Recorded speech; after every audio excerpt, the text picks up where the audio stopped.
All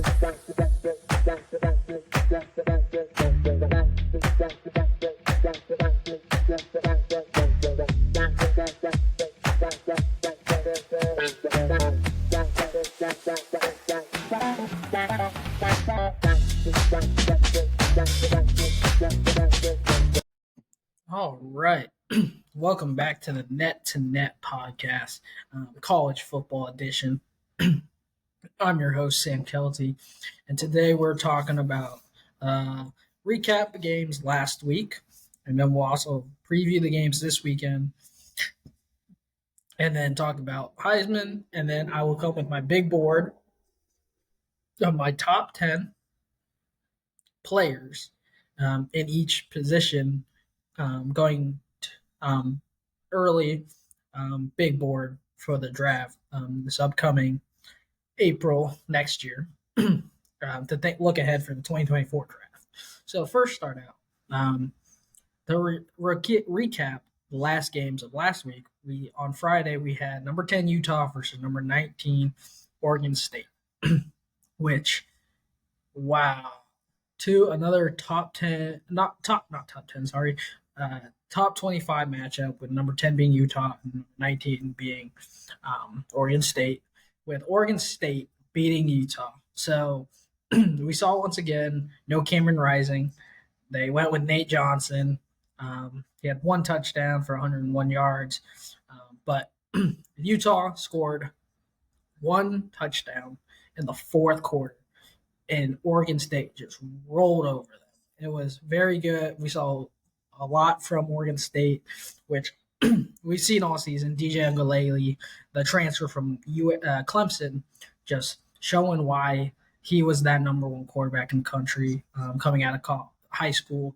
Why he was overlooked at Clemson. Like he wasn't in the right system at Clemson, and he comes into Oregon State kind of away from the spotlight, because I think with Clemson comes that huge role, that huge in the spotlight, because you're a Power 5 in a Power 5 conference with one of the best teams in the country, usually every year, having big shoes to fill after Trevor Lawrence left. And I just think him being in Eugene, being at Oregon State, away from really the spotlight, because Oregon State's really not in the spotlight, but they have been of late because they're ranked. They had a really good game. Defense played really well. They got to the quarterback 4 times. They did not they did force an interception from Bryson Barnes, who did not look good either. He started some of the games. It's been a rotating quarterback since Cameron Rising has not been back. They did get an interception from Easton Arnold off of Bryson Barnes. From Utah, the looks of it, they just didn't play well. They couldn't get anything really going. The offense wasn't really moving. Oregon State's defense is really good. So I wasn't surprised that that happened. But at the same time, we're here going, oh, wow. That's just incredible from what we saw from Oregon State. But like I said, the defense played really well. Damian Martinez, 65 yards on 16 carries and a touchdown. They got stuff from Cy Bolden, who did both offense and running. He had 2 carries for 53 yards and a touchdown. And then he had over 100 yards for a touchdown as well, receiving. So he was doing everything. So good sight from Oregon State. They are 1-1 in conference play, and they're 4-1 as is Utah. So that definitely did shake up the top 25 rankings, which I'll get into in a little bit. Next game to preview is the BYU Cincinnati game on Friday night. Unfortunately, my Cincinnati Bearcats, if you can't tell, Bearcat, once at UC, have the gear on, did not get the job done again. They fall to 2-2. I don't know what it is, what's going on right now, because sorry, we started the season very good, and then over the last 2 games we struggled. Emory Jones bounced back from that loss against Oklahoma with 3 touchdowns. Yes, he had one interception, but he had over 200 yards. But 3 touchdowns is incredible, and we still lost. We didn't lose by much. Um, we did make a comeback toward in the third, the second and third quarter to try to close it down, but we just could not stop Keldon Savas, the transfer. I believe he started at, I believe, USC first. He transferred to Pitt, and then now he's at uh, BYU, and he looked pretty good. he had he had over 200 yards. He had 2 touchdowns. He averaged 9.3 yards per pass. The offense was, we could not stop the run. They were just 2 touchdowns for L.J. Martin on 66 yards. But the real thing was we could not stop Chase Roberts. 6 receptions, 131 yards, and 1 touchdown. The defense also forced 2 fumbles, which was really annoying for us. For a Bearcats fan, Deshaun Pace was back for the Bearcats after his 1 game suspension, but no pressure from the quarterback, which is shocking because we have a top 1 or 2 round pick in the draft coming up in Dante Corleone. We could not get anything, no pressure to the quarterback, which was a very annoying. But also, our offensive line held up well. We only let them get to us 1 time for a sack. We did we did throw an interception, but I think this is kind of what UC is now. We're gonna have these growing pains. We're losing a lot of our older players, and we've lost a lot of talent over the last few years with the draft. Like this year, last year we lost Josh Wiley. We lost Javon Hicks, Marquand Bush, Ivan Pace. So we've lost a lot of good players over the last few years, and we're a little bit younger, a new coach, a new system, which is going to take time. I believe Amori Jones is a senior, so I think we'll only have him this year, and that's it. But he hasn't looked bad over so far this season. He's thrown for over 1,000 yards, 10 touchdowns. The interceptions are kind of high, So hopefully he can not turn the ball over as much as he's been doing. But he's been creating a lot, rushing too. He has thrown for 10 touchdowns. I believe he's rushed for a bunch as well. He has 3 rushing right now, so he actually a total of 17 touchdowns right now.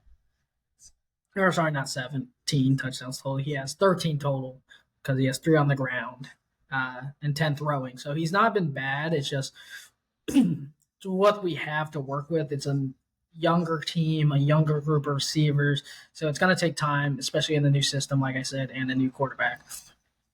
So going forward with that, hopefully UC bounces back after this loss. I think it's another wake-up call. I think we're on a 3-game losing streak, so hopefully this next game we play is a bounce back. And then continuing to the Saturday games, Georgia Auburn. It was close. Georgia wins by 7. Carson Beck is your obviously your passing leader with 313. Brock Bowers, who's probably a first-round pick, the best tight end in the country right now, 157 yards. I believe he had 1 or 2 touchdowns. But this is another game that Georgia goes up against a good defensive SEC team and only wins by 7. And Auburn was winning the first quarter 10-0, and then they came back, scored 10 unanswered in the second, and then they scored both 7 in the third, and then in the fourth Georgia pulled away to win by 7. But we saw this against South Carolina. South Carolina, good SEC team defensively. They've gotten unlucky with their losses, but they took Georgia all the way down to the wire. And I was watching that game. Georgia looked good. or not Georgia, but Auburn looked really good. They had it. They had the ball back with 2 minutes left, and just a bad mistake by Thorne, and throws an interception. Um, Peyton Thorne throws an interception, which pretty much sealed the game for the win because they were driving before that, and just bad holding, flags, and then they throw that interception, and then they lose the game because they could have drove down with 2 minutes left and tied the game, and we being OT. This is a very defensive game from Georgia. Georgia's defense held up. They only kept Peyton Thorne to 82 yards, 0 touchdowns. They kept the Peyton Thorne was their highest rushing player on the team for Auburn at 92 yards, and they kept the offense quiet on the receiving game. Georgia, on the other hand, Brock Bowers, he's Carson Beck's main target. 8 receptions, 157 yards, like I mentioned, 1 touchdown. DeJuan Edwards, 76 yards rushing with 2 touchdowns. Carson Beck did throw an interception, but he had a touchdown. But it was a very good defensive game. Georgia got to the quarterback 3 times. Auburn did not get to the quarterback, so they could not get any pressure going with them. But it was a very battled game, grit and grind for both teams. But Georgia's 5-0, but they could easily have 2 losses right now with South Carolina, who I mentioned. I thought South Carolina would put up a fight in my earlier podcast, and then I said Auburn as well last week that Auburn might not win the game, but it's going to be close because Auburn's a really good defensive team with what they do now with their new coach. I actually like their coach a lot. I think he's a really good coach, but they could be 2-0. Or sorry, they could have Hugh Freeze, Auburn's coach. I really do like him. He's one. I think maybe in a couple of years he might be at a better school. But Georgia could have 2 losses and be out of the college football playoff contention. But they are 5-0, so we'll see how they do going against even more competition, against better competition, because 2 good SEC teams and they barely win by anything is kind of alarming to be the number 1 team in the country. I'm shocked that they kept their ranking at number 1. Yes, I know, because they have the winning streak and they're 5-0. But there are some other 5-0 teams that are way better right now, have played better competition and blown them out. Next game to talk about after that is Michigan-Nebraska. Michigan easily wins 45-7. Don't have to spend too much time on that because we know Michigan is the better team. Nebraska really didn't have a chance. The next game, Texas KU, as in Kansas Jayhawks. Kansas Jayhawks were ranked number 24, and Texas was ranked 3, another top 25 matchup. Funny enough, I turn on the game, and it's 10-13, or sorry, 13-7, and it's a close game. And then Texas starts to pull ahead in the third and fourth quarter. But I honestly thought Kansas could have done it. They looked pretty good. Their defense was showing up. They did not turn the ball over as much, which was shocking enough because I think Texas is a really good defense. Quinn Ewers over 300 yards, a touchdown and an interception. Jonathan Brooks, one of the best running backs in the country right now, 218 yards, 2 touchdowns. He averaged 10.4 yards a carry. Looked pretty good. I was shocked Xavier Worth did not hit over 100 yards or get a touchdown, which I think he's one of the best receivers in the country. But Adonai Mitchell stepped up 141 yards on 10 receptions with 1 touchdown. He stepped up big when they were shutting down Xavier Worthy, who is actually one of my favorite receivers in college football right now. He's one of my favorite to watch. He's just very athletic. He can go up and get that ball. You just put it up for him, he'll get it. Shocking enough, no sacks from Texas, so not a lot of pressure to the Kansas quarterback. And I was watching some of the game, and Jason Bean had time.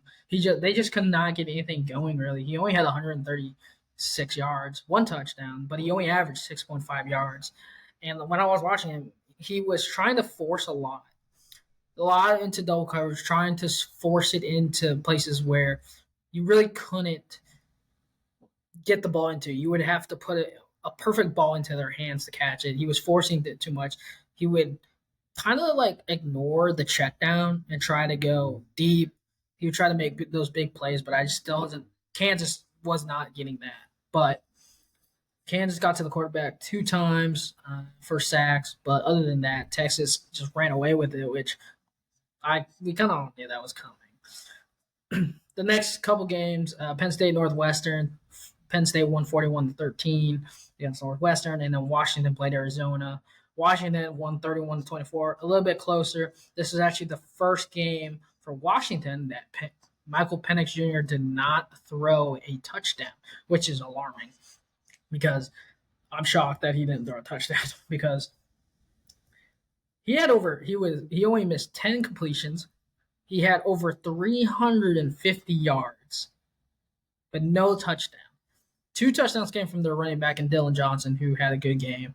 The receivers did really well. Jermaine Bernard and Romeo Oduniez had a really good game. They just couldn't. I was shocked that they did not get a touchdown, which I was pretty shocked.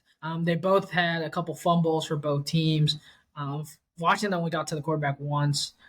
They did intercept Arizona, and it was by Vincent Newley. So Washington came out on top.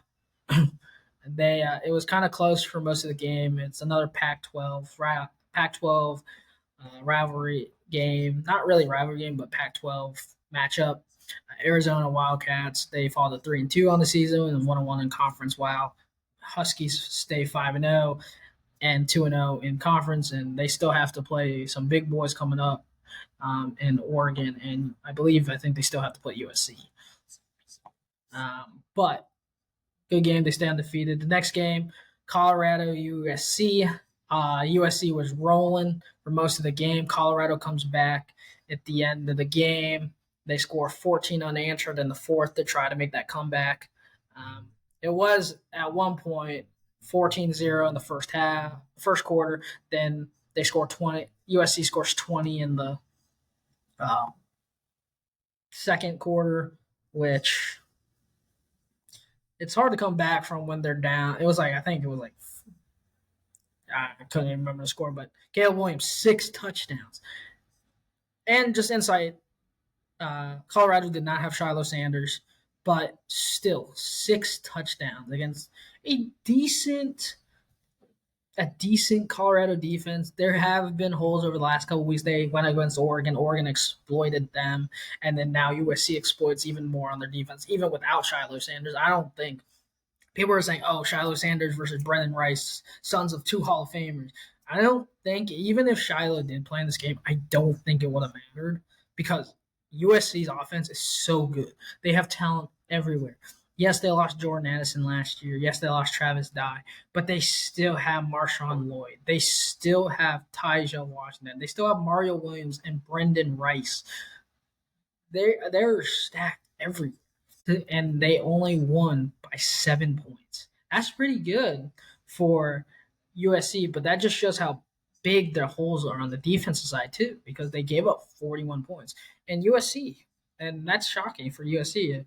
Yeah, I thought this game would have been a blowout for USC, but in the third and fourth quarter, Colorado, they scored about 27 points between the third and fourth quarter to make that comeback. Shadori Sanders, 30 of 45, over 350 yards, 4 touchdowns, 1 interception. Forgot to mention Caleb Williams was 30 of 40, so he only missed 10 of his completions. But Shadori Sanders put his team on his back without Travis Hunter, without Shiloh Sanders on defense.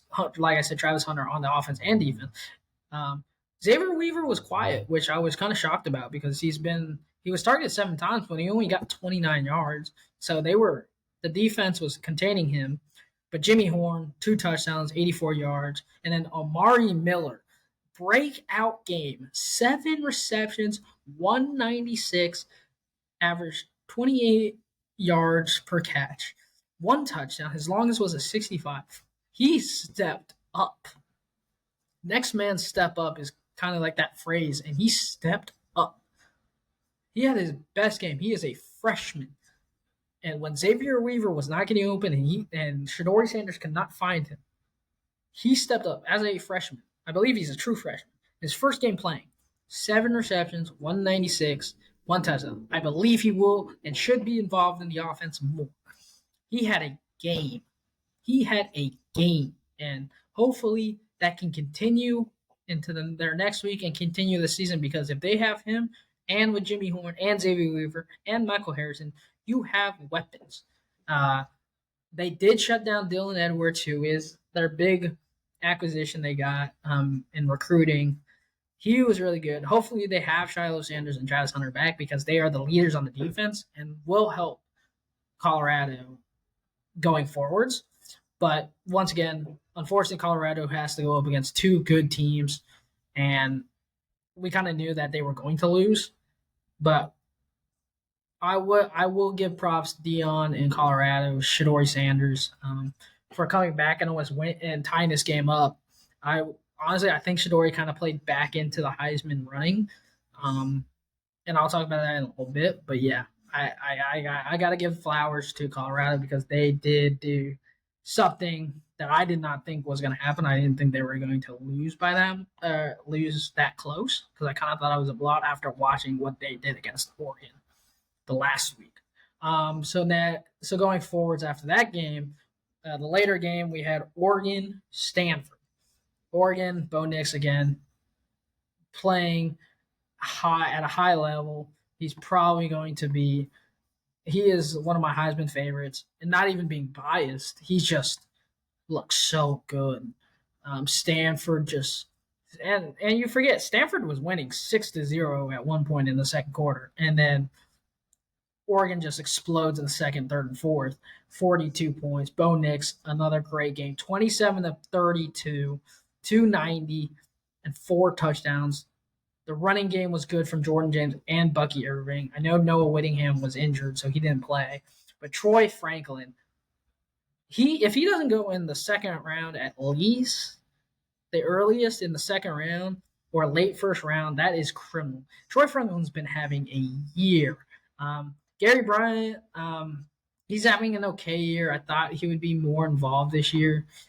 He only has 2 touchdowns for the sophomore, but he's still got time to grow.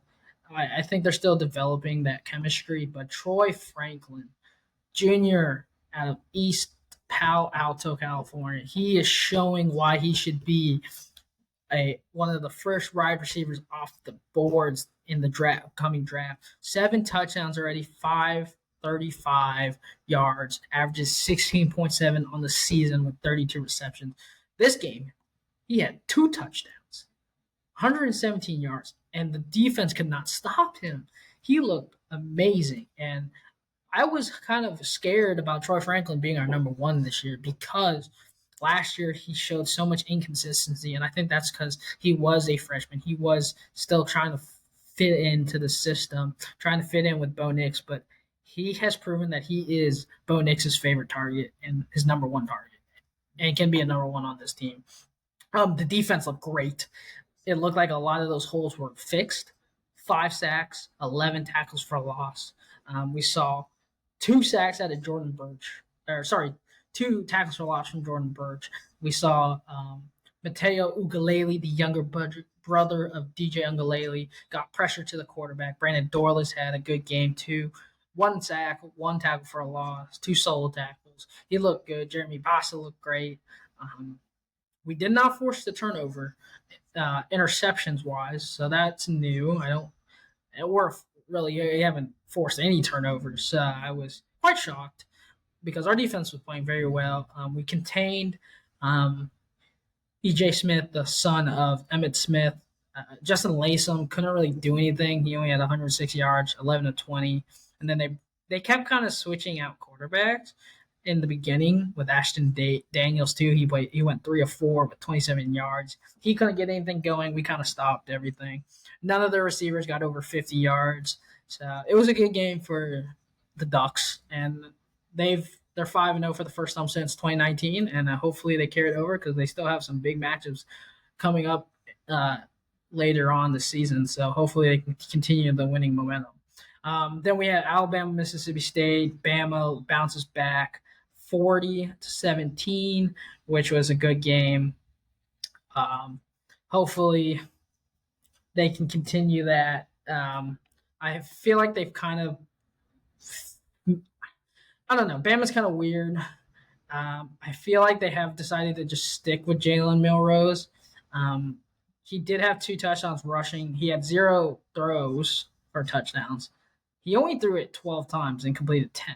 So that's kind of concerning for when you have to go up against a Georgia or another big SEC team or even another team in the Power Five, and you have to, and it's a you pretty much have to throw to win the game, and it's a shootout in points. You have to keep up with them, and you have to pass the ball.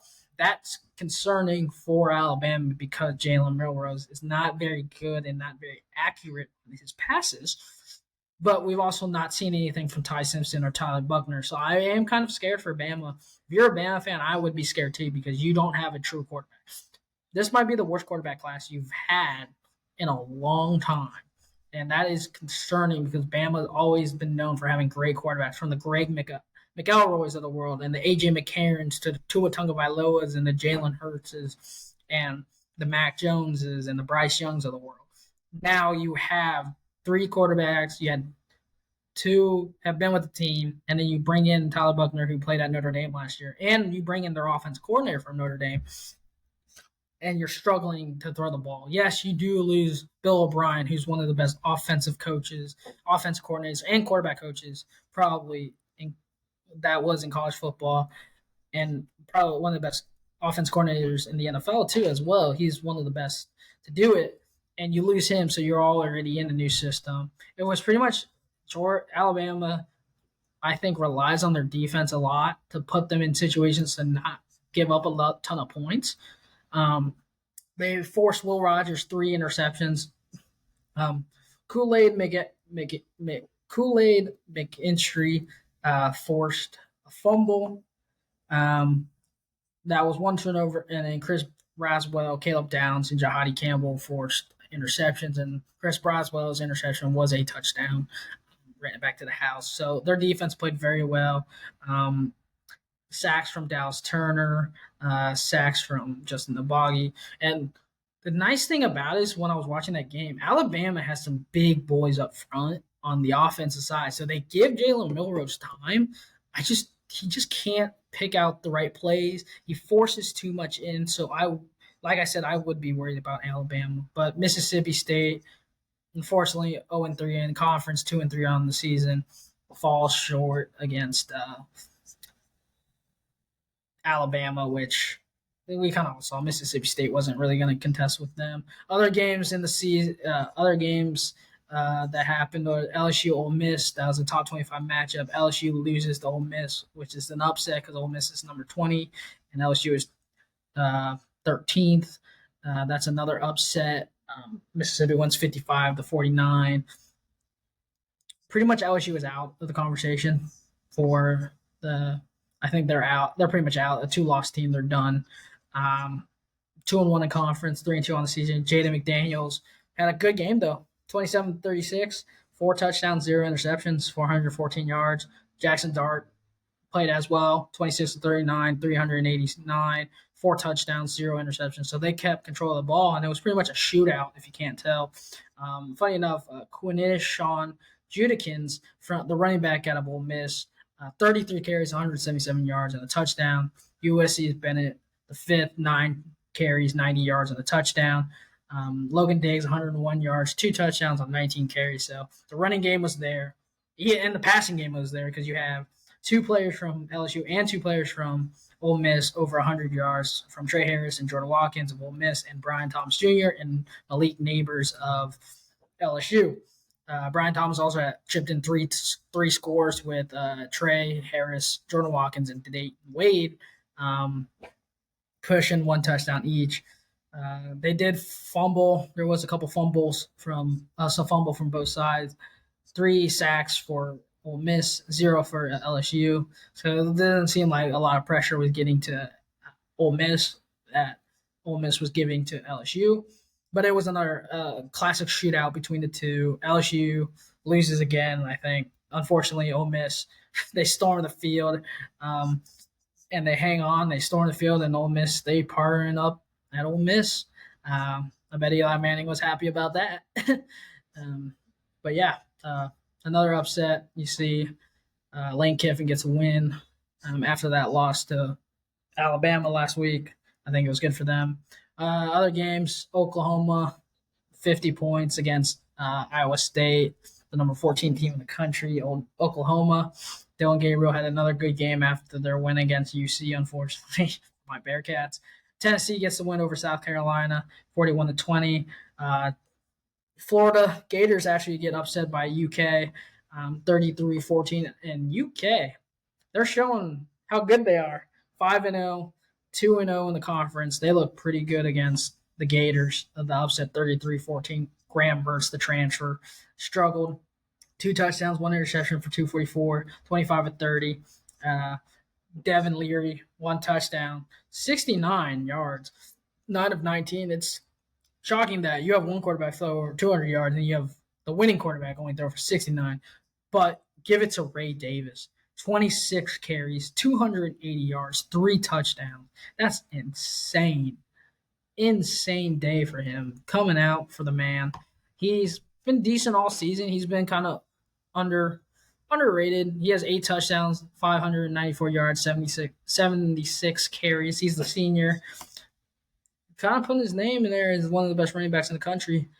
We'll see if he can continue that carryover throughout the entire season. Florida suffers their second loss on the season. They go 1-1 in conference play, 3-2 on the season, which pretty much will probably be unranked. We're unranked coming next in the new rankings, and then pretty much putting themselves out of contention for the playoffs.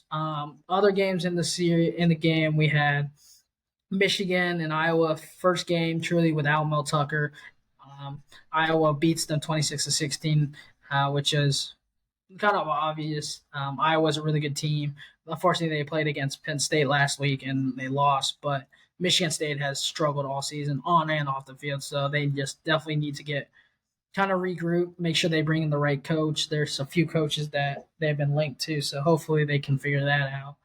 Clemson goes into the Carrier Dome and defeats Syracuse 31-14. I did not think Syracuse was going to win this game. Clemson was obviously the better team. Will Shipley, 18 carries, 61 yards, and a touchdown. Cade Klubink, 2 touchdowns for 283 yards.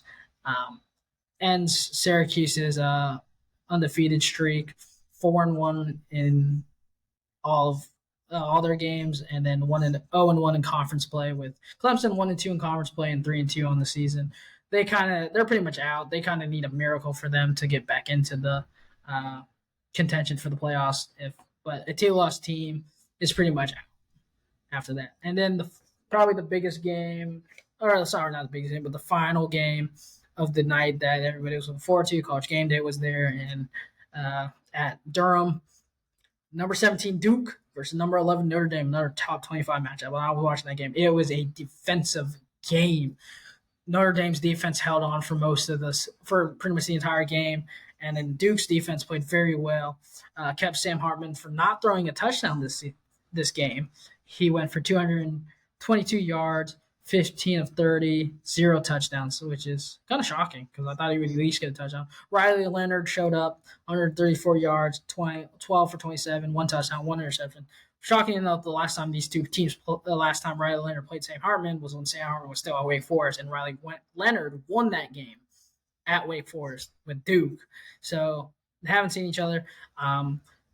They kept Audrey Estime to 81 yards and 2 touchdowns, which is shocking because he usually hitting over 100 yards, maybe 3 or 4 touchdowns. Kept the receiving core quiet. Other than Mitchell Evans, Chris Tyree was not really a factor. They relied on Rico Flores towards the end of the game, the freshman, but Mitchell Evans was their target, their big tight end target. Jordan Moore was the top receiver for Duke. Riley Leonard was actually their top rusher. He looked good. It was like 2 minutes left in the game. They gave it to right before the 2 minutes.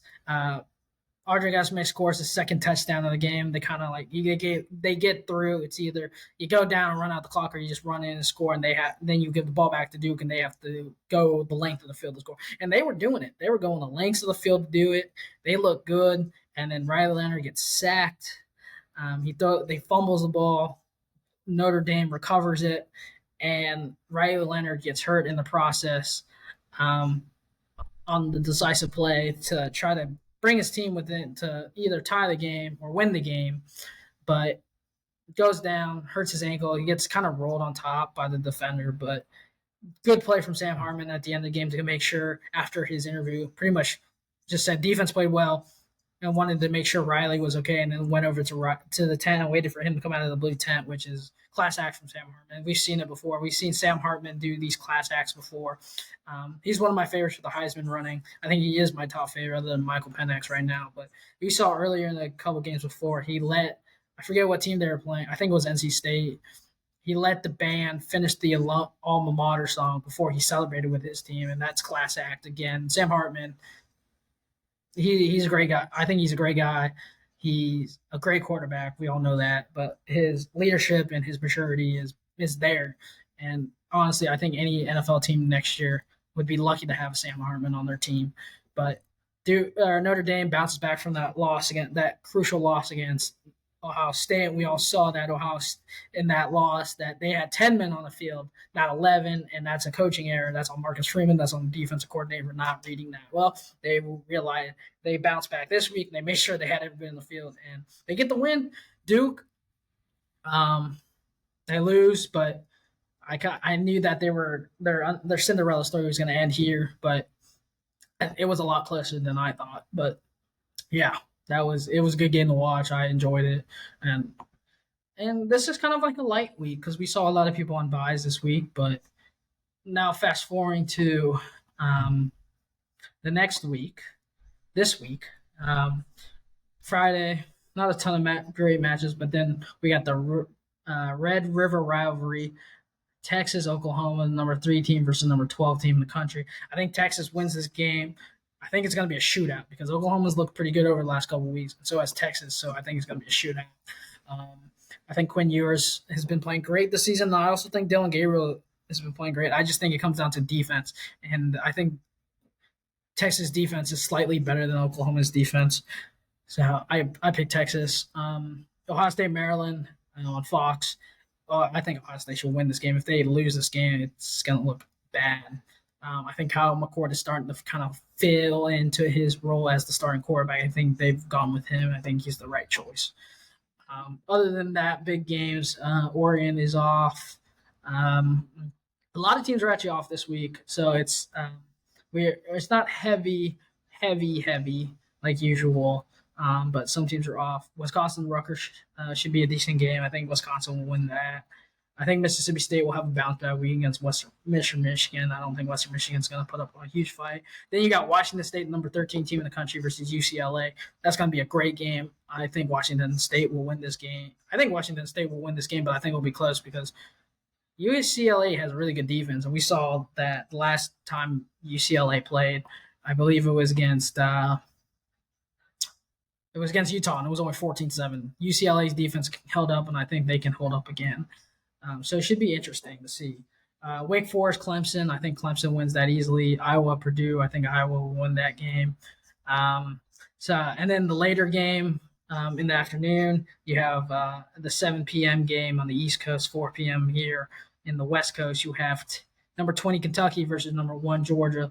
I think this should be another close game for Georgia, but Georgia wins it, but I think it'll be close. But I want to root out Kentucky. I think Kentucky has the team to do it. I think they have the defense to do it. But I think Georgia is still overall the better team. They have Brock Bowers, one of the best receiving tight ends in the country. Carson Beck has looked decent, pretty good throughout the season. It's going to be close. I'm going to say Georgia wins by 7, by 10 or less, because it's going to be a close game. Another strong SEC team. And then you have Michigan, Minnesota later on at 8:30 on NBC. Peacock, Michigan, Minnesota. I think Michigan wins this. On ABC, you have Notre Dame, number 10 versus number 25 team in the country in Louisville. I think it will be another close game. I think Notre Dame wins it, but I could also see it being a blowout as well. I think it could go either way. Louisville, first time both Kentucky teams in Kentucky are ranked, which is for a long time. So I think they could do it. I don't think that Notre Dame truly. I think two tough wins.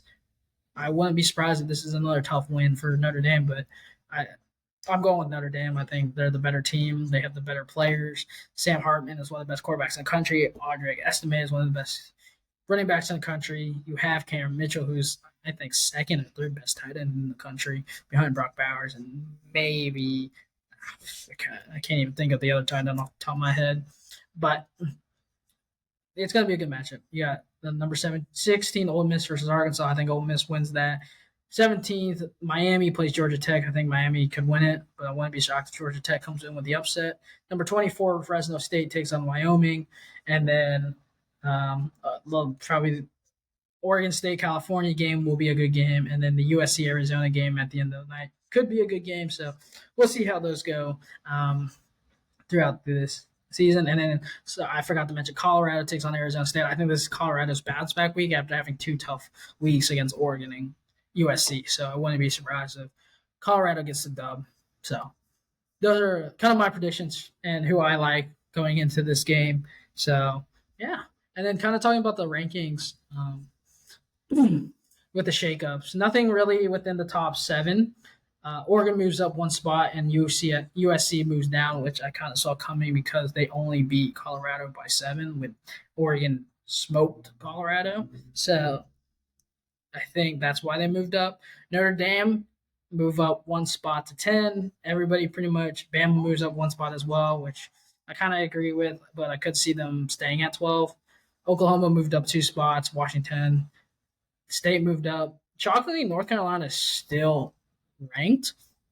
So that making that Duke North Carolina game very interesting. Oregon State and Ole Miss move up 4 respectively. Miami moved to 1. Utah fell to 8 spots to number 18 from 10, which is kind of, I can see why. They didn't lose by that much. They only lost by, I believe it was, they only lost 21-7. So it wasn't a huge loss. They only lost by 2 scores, which it was really defensive game for the most part. Duke fell 2 spots, which I agree with. I think Duke should still be in the top 25. They barely lost, and they've been good throughout the entire season. Kentucky, not ranked, gets into the top 25, number 20. Missouri moves up 2 spots. Tennessee and LSU do fall. LSU took the biggest tumble, 10 spots. I do not think LSU should be ranked. Why are they still ranked? They're the only team in the top 25 with 2 losses. Tell me why that makes sense, because that definitely does not make sense to lose 2 games and still be in the top 25. Who have they beaten? They beaten Gamble easily because Gamble wasn't going to win. They beat Mississippi State, which Mississippi State has struggled this year, and they easily beat them. They beat Arkansas by 3 points and then lose to Ole Miss and Florida State. Yes, they've lost to 2 top 25 teams, but why are they still ranked at 3-2 when there are obviously better 1-loss teams or undefeated teams? Like, for an example, I believe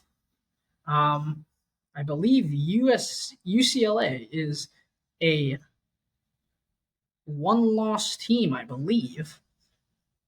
And yeah, UCLA is 3-1 and they're not even ranked. Like, please tell me how a 3-2 LSU team is ranked. Like, that does not make sense. I do not agree with that. I don't think they should be ranked. I would rather put Colorado in those wins ranked, if anything, because they have a terrible loss against Oregon, but they have a 7-point or less loss against USC with LSU has 2 losses. It just doesn't make sense. Louisville ranked for the first time this year. Happy for them. For example, like Kansas and Florida. Yeah, Florida I get, but Kansas, they're only a 1-loss team now. And they drop out of the top 25 completely, but LSU stays in with a 2-loss team. I think this week next game LSU does play Missouri. If Missouri wins, I do not believe LSU should be ranked. And if they are ranked as a 3-3 team, then the committee needs to relook on how they evaluate, because that is horrendous to have top have a team within the top 25 at 3-3 or even 3-2. I think is just very, very dumb. Yeah, that's my opinion on the LSU being ranked. But going forwards, talk about the Heisman, who right now are in my Heisman running, Heisman watch. I don't think it's really changed from the top three. I have Michael Penix. Sorry, not Michael Penix. I have Caleb Williams, Sam Hartman, and Michael Penix. Does I don't really have any order. I still think Caleb Williams is the top. He's only turned the ball over once, and he has a bunch of touchdowns. Believe he just has a ton of touchdowns, which is pretty good. And he's going up against a Wildcat defense that kept Michael Penix to throwing no touchdowns. So I wouldn't be surprised. I think Caleb Williams is the number one right now, but it's close between him and Michael Penix. Like I mentioned, Michael Penix has had an unbelievable year so far. So I'm very happy with him being in my top. And then Sam Hartman. I believe in Sam Hartman. Yes, he didn't throw a touchdown against Duke, but he still looks pretty good. I still keep him there. Number 4, I have Bo Nix. I think Bo Nix has creeped into that top 4. I don't think he's taken Sam Hartman yet, but we'll see how the season goes. It might change. Next, I have Quinn Ewers coming back into the top 5 over Jordan Travis. I just think Quinn Ewers, after the Kansas game, he kind of showed back up. He's playing like a top quarterback in the country. And then Jordan Travis on the ball. Jordan Travis at 5. But then I have J.J. McCarthy, Jaden Daniels, Dylan Gabriel on the bubble. And you and tell this is another just a quarterback. A quarterback's going to have to win this. It's been a while. It's like, yes, we've seen Devontae Smith win the Heisman.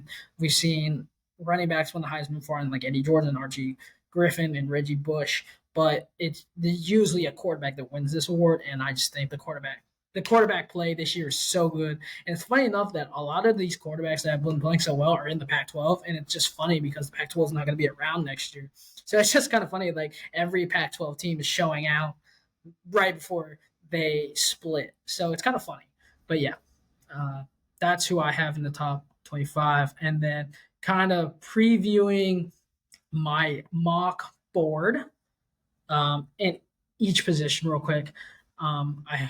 And this is if they did. This is like just saying these guys are all declaring for the draft now, and they're not staying another year. But right now at quarterbacks, I have Caleb Williams 1, Quinn Ewers 2, Drake May 3, Bo Nix 4, Michael Penix 5, Shadori Sanders 6, Cameron Ward 7, and J.J. McCarthy 8. Those are my top 8 quarterbacks to watch out for in the draft that I think are the top 8 quarterbacks in this year's draft that can go. I think there's a few more, like Dylan Gabriel is one of them. Kedon Solavis is one. But those are my top 8 right now that have played. And we're looking at the stats. Caleb Williams over 1,000 yards, 21 touchdowns, 1 interception. Drake May has kind of struggled this year. Only 5 touchdowns, 4 interceptions. But he's over 1,000 yards, and his team is still undefeated. Then Shadori Sanders. Actually, I want to say Drake May is the only quarterback that doesn't have over double-digit touchdowns. Shadori Sanders is playing really good. Only 2 interceptions to 15 touchdowns for over 1,000 yards. Quinn Ewers, 10 touchdowns, 1 interception over 1,000 yards. Bo Nix, 15 touchdowns. Michael Penix, 16 touchdowns. J.J. McCarthy has 10, and Cameron Ward has 13. And out of all these quarterbacks, Cameron Ward is the only quarterback that has not turned the ball over with an INT yet. Caleb Williams would have been that, but he did throw an interception against Colorado, which gave him 1. But 21 touchdowns is the favorite. I think he's the consensus number 1 pick in the draft. Depending on who takes him, I can't see Chicago giving up on Justin Fields. So I could see like the Denver Broncos trading up for a quarterback, or the Saints, or the Raiders, depending on where they fall in the draft. At the running back position, I still think I think still that Trayvon Henderson is the number one running back in this year's class. Number two, Braylon Allen. He just had a few good years that has put him as number two behind Trayvon Henderson. Number three, I think snuck in is Blake Corum. He's had a great year, 9 touchdowns for 425 yards. He's looked pretty good. He is kind of undersized for a running back. He is 5'8", 210. After him, after those three, I have Audrey Gasame out of Notre Dame. Small guy, but fast. He can run. Um, I like him a lot. I liked him this year. He's looked pretty good. He have him at 4. Number 5, Trey Benson out of Florida State, and then I have Davon Edwards. Depending on if he stays, I think he will stay because I think he would want to have a full season as the number one running back. But if he does go, I have him, and then Will Shipley. Will Shipley is that gadget kind of guy out of Clemson. He reminds me kind of a Christian McCaffrey hybrid. He can do it in the run game and in the receiving game. So he's there. And then Raheem Sanders out of Arkansas. I think he's good. He's kind of struggled. He struggled a lot. So just keep an eye on him. That's why I have him last. Receiving wise, Marvin Harrison Jr. is the consensus number one receiver. Then Emeka and Buka next, obviously. Then I have Keon Coleman out of Florida State. Then Xavier Worthy. Then actually Troy Franklin out of Oregon. Then I have Romeo Oduneze out of Washington. Johnny Williams at 7. And then Malik Neighbor at 8, tied with Xavier Lynette from South Carolina. And to wrap up the top 10 or 9, Adonai Mitchell out of Texas. I think they've just been playing very well. I think on the bubble, I do have Jalen McMillan out of Washington. He has had a great year. I just think he's overshadowed with Romeo Oduneze there. Romeo Oduneze is definitely Michael Penix's favorite weapon within Washington right now. Tight ends, I don't have a tight end. I just have one right now. Not a lot of tight ends have really stepped up big. Brock Bowers is pretty much the consensus number one tight end, and then it kind of just falls. Everybody with Deion Sanders, Kate Stuver, Jemai Bell. So those guys are next, but I just think with tight ends, there's only one, and it's Brock Bowers. On the offensive line, there is a lot to like from the offensive line. I think my number one a lot of people have Ole Fasuanu, offensive tackle from Penn State, but my number one is Joe Alt. I think he's the best tackle in the country at a Notre Dame. That Notre Dame line is so good. You have Blake Fisher on that line. On the other side, you have a really good, and their interiors is so good. That's what I'll get into later. But I think Joe Alt is number one. J.C. Latham has to be 2. He's a big guy. I think he's number 2. Ole Fasu out of Penn State is my number 3 offensive tackle. Then you have Kingsley Samatuia out of BYU, which I do like. I wish he was still at Oregon. He transferred to BYU this year, which I was sad because he's really good. I like Jack Nelson out of Wisconsin. I already mentioned Blake Fisher, who I do like. He's at 6. And then you have Graham Barton at 7, Maris Mims at 8. And then I would probably round out the last 2 with being Ty Gooten out of Oklahoma and Patrick Paul out of Houston. They're very good at protecting the blind sides. Left tackle or right tackle, they're very good at what they do. If you watch them, and I don't think a lot of people really pay attention to the offensive line and how well they play and how much time they give a quarterback. And their footwork is great. Their block passing, and I just love watching and diving deep into watching tapes on that when the draft comes up, because when I make my mock drafts and when I talk about these prospects, just watching their highlights and watching them, how they get out fast, how they block, how they protect their quarterback and their running back on the run plays, like how they can move Joe Alt quick on the run game. If you watch that game, that's why Audrey Gasame can get through the holes that he needs to because of Blake Fisher and because of Joe Alt, because of the interior line of Notre Dame. So those are my top 10 in the OTs on tackles. And then offensively, which I mentioned, I think the number one offense, inside, Donovan Jackson out of Ohio State. I like him a lot. I like Zach Inter a lot too. They're my 1 and 2. Zach Zinter plays for Michigan. Number 3 is Cooper Bebby out of Kansas. He's very good. And then Cedric Van Prawn as number 4. And then to round out the top 5, Brandon Coleman, because I know a lot of people don't want to spend a lot of time listening about the offense stack, but I think they don't get the recognition they should. And these guys are big boys, and they can protect the quarterback. Defensive line, there's a lot. My number 1 is if he plays for not a great school, but Showdown Newton, number 9. He is my number 1 on the defensive line. Next is Mason Smith out of LSU. I like number 3 is Michael Hall Jr. out of Ohio State. Number 4, Brandon Dorless out of Oregon. Number 5, Tyler Davis. Number 7, Tyleek Williams out of Ohio State. And number 7, I like Malik Wingo out of LSU. He's very good. He can get to the all these guys can get to the quarterback quick, and some are pretty big, some are pretty agile, but they can get to the quarterback quick. And McKinney Jackson, number 8. Number 9 is your Stackhouse, and number 10, I like Travion Sweat. These guys are very good at what they do. My favorite, like I said, is your Newton. He has 2 sacks, 20 tackles, 2 pass deflections.